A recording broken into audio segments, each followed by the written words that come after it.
मोगाच्यानो आता आमी शिंपयेंतलीं मोतयां आयकुया. सादी शिराजी वो एक सुफी सांत. जेन्ना तो ल्हान भुरगो आसतना ताच्या बापायन ताका एके मशिदीन तांचें रातचें कितें जागरण आसलें ते जागरणेक बापायन ताका आपणा बरोबर व्हेलो. थंयसर मशिदींत मागणें चलतालें. मागीर मुल्लान प्रवचन केलें त्या विशीं. आतां मध्यान रात उतरली, खूब जाण झेमेताले, कांय जाण थंयच आड पडले आनी शेवटी तो मुल्लाय झेमेवंक लागलो.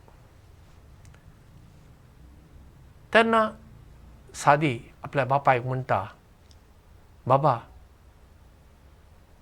हे मशिदींत सक्कट झेमेतात आनी थोडे जाण न्हिदल्यात. फकत तूं आनी हांव, आमी दोगूच जाण हांगा जागरण करता. तेन्ना बापूय ताका म्हणटा,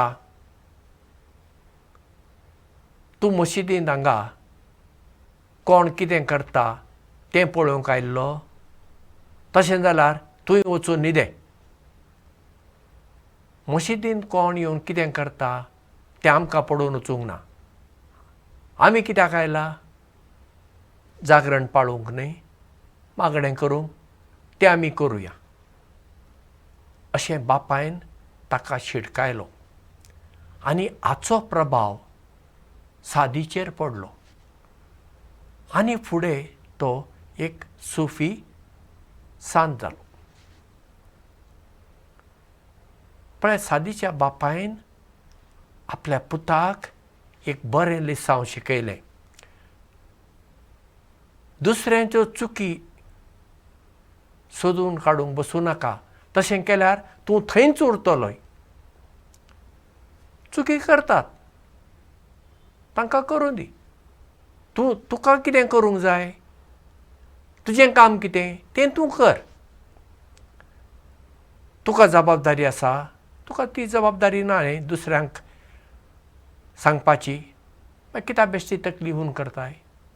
पण असलें लिसांव ताच्या बापायन सादीक शिकयलें देखून फुडें सादी एक मोठो मनीस जालो. आमच्या जिवितांत आमी कितें करता? आमी सदांच दुसऱ्यांच्यो चुकी सोदीत बसता. तें तशें जालें, हें अशें जालें. दादले जावं अस्तुऱ्यो जावं. आतां अस्तुऱ्यो पळय, लग्नाक काजाराक वतात, बरें जेवतात थंय आनी येतात. मागीर येवन ती भाजी केली, ताका मीठ उणें जालें, अळणी जाली, हें मातशें खार जालें, तें मातशें तिखट जालें, आनी ताका तिखसाणच ना, हाका गोडसाणच ना. पळय, असल्योच गजाली पळय आमी. अस्तुऱ्यो तश्यो आनी दादले आनेक तरांचे, तेय तशेंच. कोणाचें बरें उलोवचें ना, चुकीच सोदून काडीत बसतले.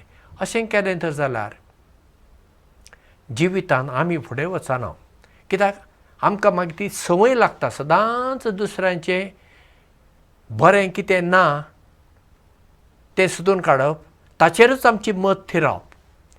मागीर आमी तेंच पळोवंक बसता.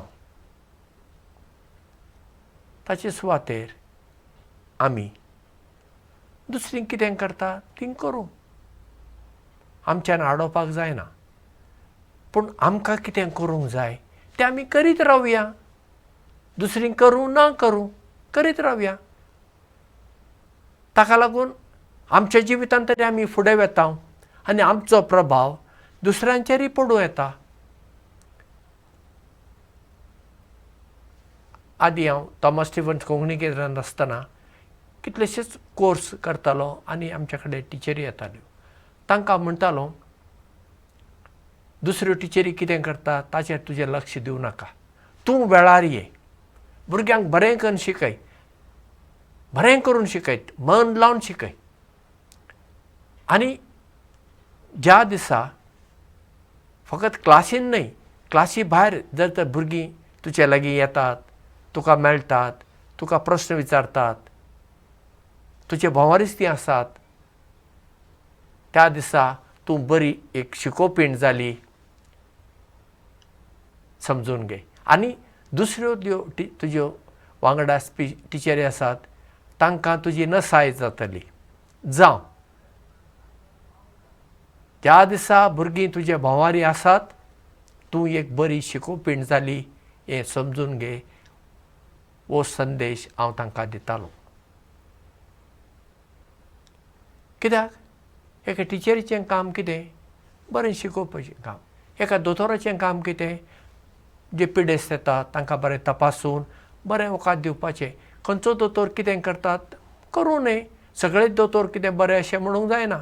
थोडे दोतोर आसा बेश्टे पयशे करपाक, तांकां कांय पिडेस्तांचें कांय पडून गेल्लें ना. पूण बरे दोतोर आसात न्ही, तांकां पिडेस्तांचें पडलां. ते आपली फी घेता पूण पिडेस्ता विशीं तांकां काळजी आसा. तशेंच बरे वकील आसात आनी वायट वकील आसात. थोडे वकील बेश्टे पयशे करपाक देखून ते एजमेंट घेतात परत परत, कित्याक तांकां कशे पयशे मेळटातच. पूण एक बरो वकील तशें करचो ना. बरो वकील आपणाचो कोण क्लायंट आसा, ताची कितें केस आसा ती सारको ताचेर अभ्यास करून कोर्टीन हजर करतलो. अशें खंयच्याय मळार आमी काम करतलीं मनशां जावं, आमी दुसऱ्यांच्यो चुकी थंय सोदून काडचे परस म्हज्यान आतां कितें करूंक जाता. परिस्थिती तितली बरी ना, म्हज्या आदीं आसल्यानी कितें तरी करून दवरलां आसूं, म्हज्यान ती आतां सुदारूंक जाता न्ही. ती परिस्थिती बदलूं येता आनी कितली म्हज्यान बदलूंक जाता तितली हांवें ती बदलूंक जाता न्ही. ताचेर आमचें लक्ष वचूंक जाय. म्हणजे आमी सकारात्मक नदरेंतल्यान पळोवपी मनशां जावंक जाय, विथ अ पॉझिटीव एटिट्यूड. जितले आमचे भितर ही सकारात्मक सकत वाडटा तितले आमी सुगुणान भरता. आनी जितले आमचे कडेन नकारात्मक नदर भितर येता तितले आमी दुर्गुणी वा वायट मनशां जाता. इतलें सोंपें तें. इतलें सोंपें आसून सयत आमी हाचेर लक्ष दिना. ती एक आमची संवय जावंक जाय. आतां पळय, जेन्ना हांव स्वास घेता, उस्वास सोडटां, हांव हें सगळें चिंतून करता वय ना. आपापीन तें जाता, आपापीन जाता तें. तशें म्हज्या जिवितांत ही सकारात्मक नदर आपापीन जावंक जाय. पूण तशी जावची ना ते पयलीं ताच्या फाटल्यान खूब घाम आसा. ती संवय करून घेवची पडटा. खंयचेय परिस्थितींत हांव सकारात्मक नदर आपणायतलीं असलो निश्चय करून आमी जर फुडें गेल्यार मागीर ती आमच्या जिविताची चाल जाता. तर आमी सगळीं सकारात्मक नदरेंतल्यान पळोवपी, वागपी, चिंतपी मनशां जावया. देव बरें करूं आनी मोग आसूं.